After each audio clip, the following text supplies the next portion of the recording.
Let's talk about the process of how our body learns new movements and how we can use that in our everyday lives to have a better quality of life.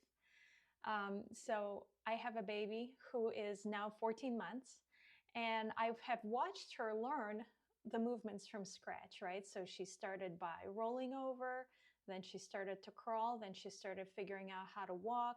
She's now running. And I've watched her throughout this process, and it's been incredible because she never knew how to do these things up until very recently. So I was lucky enough to experience her learning process in real time. Of course, I don't remember my own learning process, but each one of us has gone through the exact same process, which is going from not knowing at all how to roll over, crawl, walk, run, jump, step up the stairs, down the stairs, to obviously doing all of these things, right? So we went through this learning process at some point in our lives. Um, I happen to have a firsthand account of my daughter going through it over the past year. And it's been really great to remind myself about the nuances of movement and how we learn movement and how we can use that experience now as adults. Um, so for her and for any baby that you watch kind of learning how to crawl, walk, etc., you will see. So first of all, their variables are constantly changing, right? Like their body is constantly growing. They're constantly having a new shift in their bones, in their skeleton, and they're constantly like changing where their head position is. So it's not exactly a stable system. So they have to adapt. So that adaptation has to happen through constantly iterating through options, through different ways of moving. So she will attempt something once, it doesn't work, she falls over. Her brain packs that away and says, okay, that didn't work. Let's try something slightly different. And then she'll try it again slightly differently. After a while, it'll work. And her brain packs it away and says, okay, this is the path forward.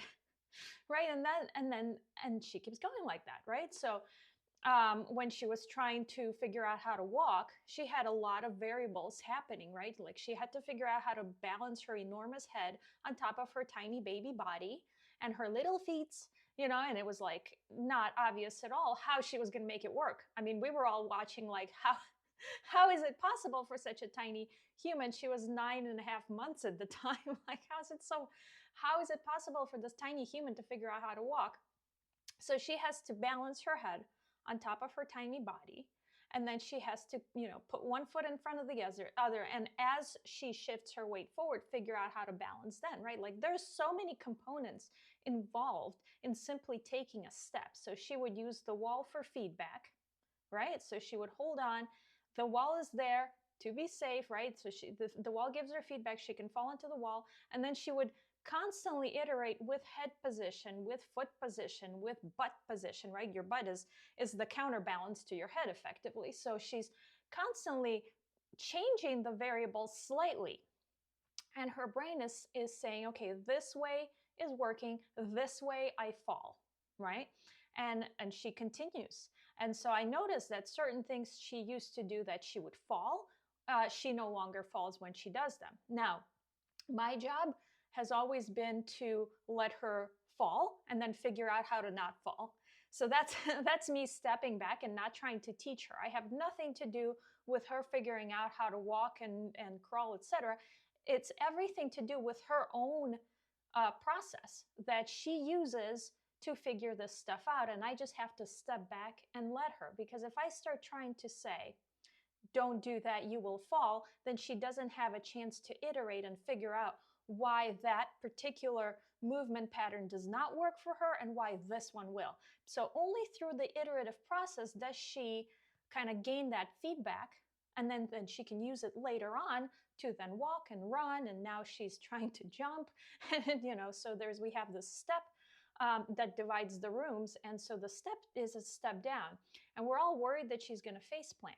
But at some point, we have to let her figure out how to take that step, right? So for her to step down without our help there is going to be an iterative process, and she is kind of nervous about it because we are all nervous standing around her kind of watching, which does not help her learn. But at some point, like she did end up face planting off of the step, and she never did the thing that caused her to face plant again, because it's a quick learning process right there, because you got feedback that didn't work, right? So if I have my head too far forward over the step before I have my foot in front of me, I'm going to face plant, right? That's the piece of information she needed to figure out how to come off the step.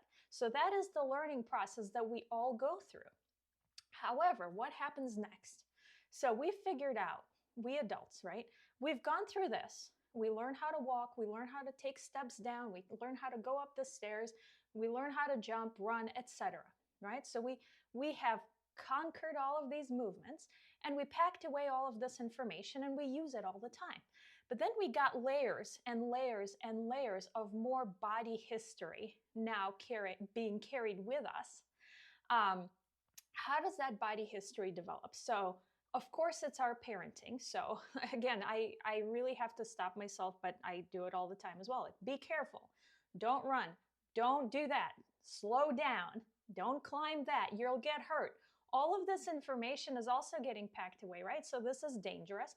This is important, of course. Like, don't run off the cliff. Like, that's something a person can only try once, right? So you're not letting your infant run off, like, obviously, right? So this is important. I'm not saying it's not important. It's just that we have a lot of that feedback in our bodies as well. Like, don't do that, be careful, right? Like, we kind of have that freeze response to certain things, right? So kind of when you're on a ledge, like, how would my baby know it's dangerous if she's on a ledge and she's kind of teetering, like she's fallen before? How would she know it's dangerous to fall off a height? You know, and it's kind of like developing that kinesthetic awareness. Okay, I'm up, or I'm higher up. This is more dangerous, right? Like, I need to give her a little bit of feedback and obviously keep her safe. So there's this body history that develops that's from external forces as well. So there's that internal process that we're learning through iteration and seeing what does and does not work for us. And then we layer on our external factors, like our parents and like just anybody, like trying to keep us safe. And then they start trying to do sports. There's going to be coaching saying, well, do this, don't do that. So there's this external feedback mechanism saying, you're doing this right, you're doing this wrong. So it kind of helps you develop in a different, direction than what you're able to figure out on your own, let's say. Right? And then we have like the societal layer of how you carry yourself. So there's certain postures that are acceptable and not acceptable, and we're given feedback by not just like our parents or coaches or like friends, but like society, right? So like it's almost, I see like people who became really tall really fast when they were kids. I actually was one of them. I got really tall, was the tallest kid in class, and I'm not like particularly tall, but I happen to have grown faster than the rest of the kids, right? It causes you to hunch over because you want to be like your peers. And it's like this unspoken thing, but when you're taller than everyone else, all of a sudden, and this might be like when you're, I don't know, 7, right? Like 7, 8, 9, whatever. And you're kind of becoming aware of your surroundings, your peers, and somebody might have said something or whatever. And then we start to hunch over. To prevent ourselves from being taller than everyone else. And I see this a lot in tall people, right? Like tall people and people like me who are not particularly tall now, but who grew really fast in a short period of time. It's an interesting phenomenon because it's like, well, no one necessarily tells us to like hunch over. We just kind of, again, iterate through what makes us more comfortable in a group where we are the tallest. And it might be if we're shy, like I was super, super, super shy, did not want to be noticed by people. Of course, my natural like instinct is going to be to make myself smaller, right? And so it's like, if you're lacking confidence, like I was, shy, whatever, shrinking yourself using your posture is that mechanism. And it is part of the learning process of just like, how are you going to operate in society, right? And your posture has a lot to do with that, because how you carry yourself throughout society and how you meet people. I mean, there's a lot you can tell by a person's posture. So a confident person might stand up straight, and a less confident person, again, like I was, might be kind of trying to make themselves appear smaller. So it's not something that somebody necessarily said, be smaller, but that could have also happened, right? So through just interactions in early life, somebody didn't want you to succeed, and you ended up shrinking yourself to fit that mold, right? And your posture does reflect that. It's subconscious, but that learning process is still the same. You're still getting feedback from inside or outside, and then you're incorporating it into how you carry yourself throughout the day and how you move. So to use another example, my mom, when she was growing up, it was considered impolite to swing your arms when you walk, because proper ladies don't swing their arms. Like you don't want to have kind of it was considered like a laissez-faire, like very, like this approach that was very impolite and improper. I don't know how else to describe it, but just kind of like, I don't care attitude when you swing your arms too much, right? And she was told this. So she started walking her arms next to her sides, and it's fair enough. That's like what society expected of young ladies at the time. Okay. So take it to now, though. This body history remains. This approach to walking remains. Don't swing your arms too much is something that has been packed away by her brain and is being used to this day, right?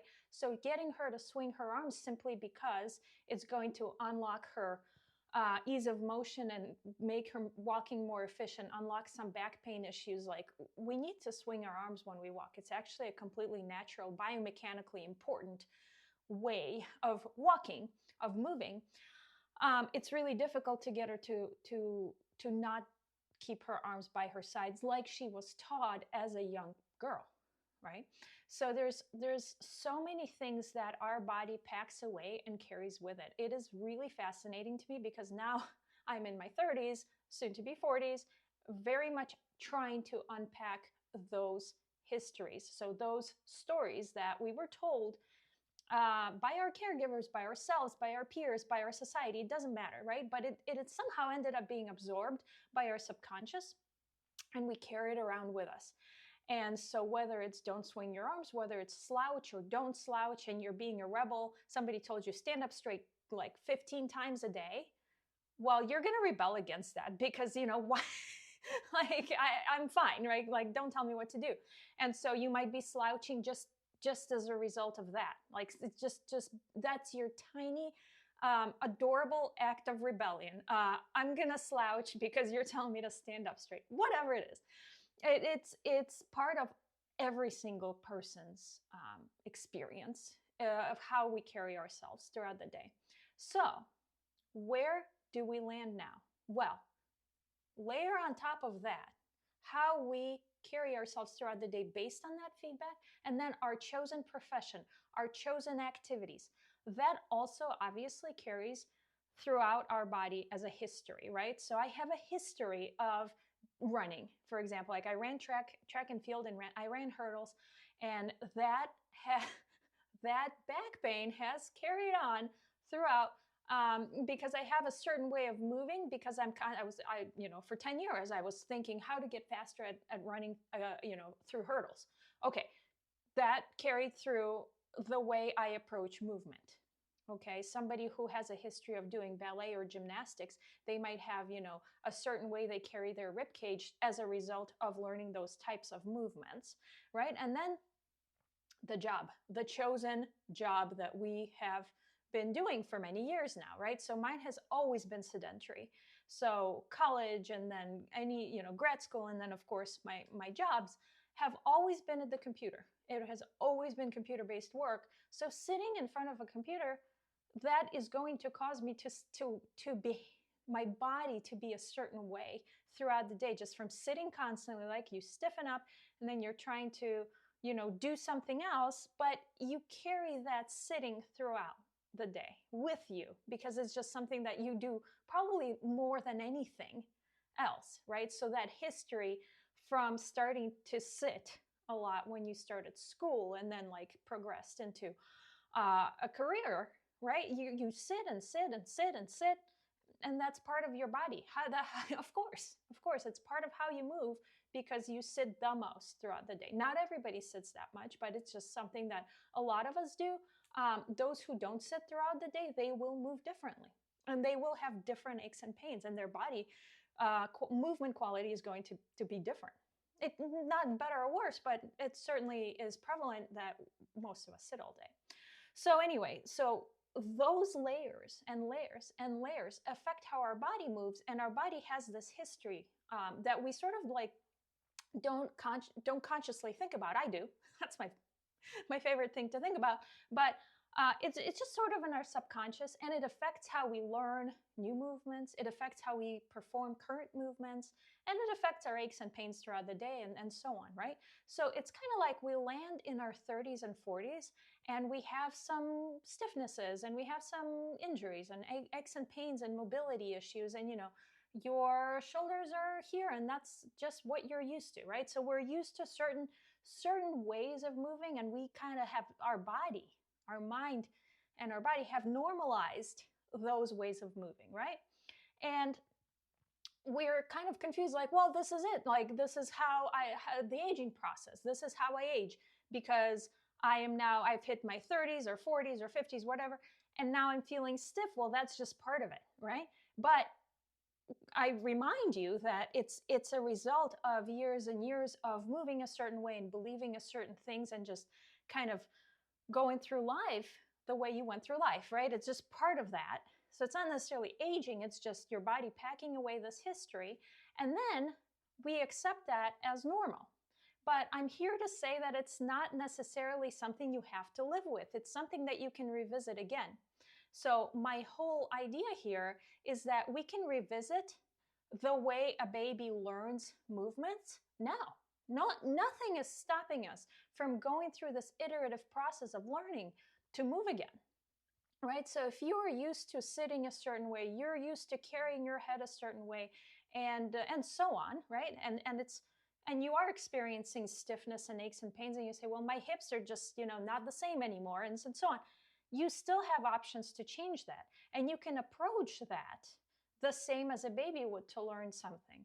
And even though you already know how to walk, and you know how to run, and you know how to sit or whatever, like my baby just literally learned how to sit. She didn't know how to sit before. Now she can sit, right? And then she's going to sit a lot more throughout her life. Well, you can revisit how you sit now, right? You can revisit how you walk. So for my mom's example, right? Like, she is walking with more arm swing now, and she's feeling a difference in how her spine feels, because she's no longer as stiff in her spine, so it's feeling better, right? So at any age, you can revisit all of these basic movements that you've done throughout your life. You have that complete autonomy over that. And going back to how a baby learns and trying slight iterations on the movement and seeing what feels better or worse, and relearning and repacking away. Because before you packed away, if I balance my head and I step this way, I am able to complete the walk as you are learning to walk as a baby. You can now revisit that, and how you walk now, you can address how your head is balanced on top of your spine. You can address how your feet land on the ground. You can address how your arms swing or don't swing. So it's almost like do a simple experiment. Keep your arms at your sides and walk a few steps. See how that feels. Then start swinging your arms, just allow them to move freely. See if you feel a difference. And it's literally that is the learning process that will allow you to then maybe shake some of those body histories that you've accumulated throughout your life and see what is actually serving me, what actually feels good now, right? It's always now. It's almost, it doesn't matter what you learned before, because you can relearn it now. You can serve yourself with this process again and again, and keep relearning the most basic movements now. And it will actually help you undo some of that history, and then you can become more efficient, and then you'll reverse that feeling of aging, right? So how you move is not a result of aging. It's simply accepting that, I've moved this way for years and years, and it cannot be changed. Well, I'm here to tell you that it can be changed and it can be used. That same iterative learning process that a baby uses to learn those movements from the beginning can be used by you now.